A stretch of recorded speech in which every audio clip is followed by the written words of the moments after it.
We're here today with Darren Finlay at Innovation House, which is located at Sanctum Estate in Mount Lowe in Townsville. And we're just going to ask a couple of questions. Firstly, can you tell us a little bit about why Innovation House was created? So from an energy efficiency point of view, from an energy consumption point of view, from a water point of view and from a product point of view, we just wanted to sort of give people some examples, give them a few different ideas that hopefully they can come and find one spot and learn about.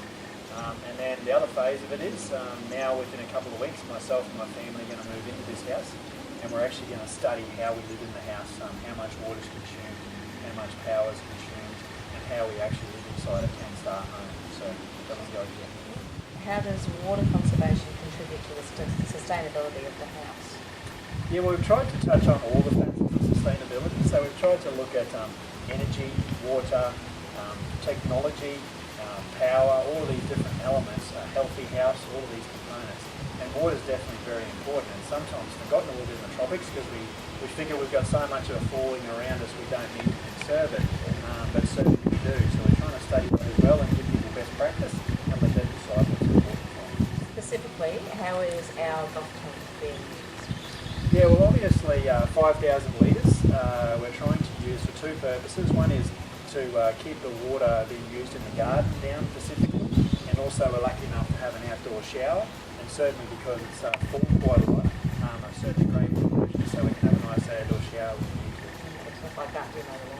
Yes, well after my kids mow them. Yeah.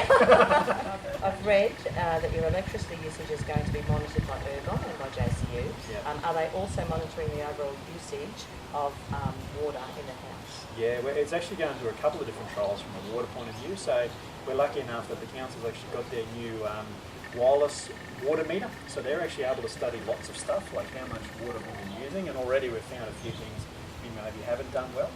So we'll be able to provide all that data back to say, look, an average household is using this amount of water. We've got to be aware of that. And lastly, given the amount of rainfall in the Townsville region, do you think collection of rainwater should be encouraged for everyone? Yeah, it's a little bit of a controversial topic actually. There's lots of different opinions on it. I mean, I suppose I have my builder's hat on, I have my client's hat on, and I have my environment hat on, and I suppose it's about finding what's best for you, but there is no doubt that although we're in the tropics, water conservation is still important because we still rely on a dam or a pipeline to provide our water supply. So if everyone can help to minimise that load by using other sources like storing some on site, it's certainly got to help. And at some point in time, I think it can be very important around the world of seeing a dam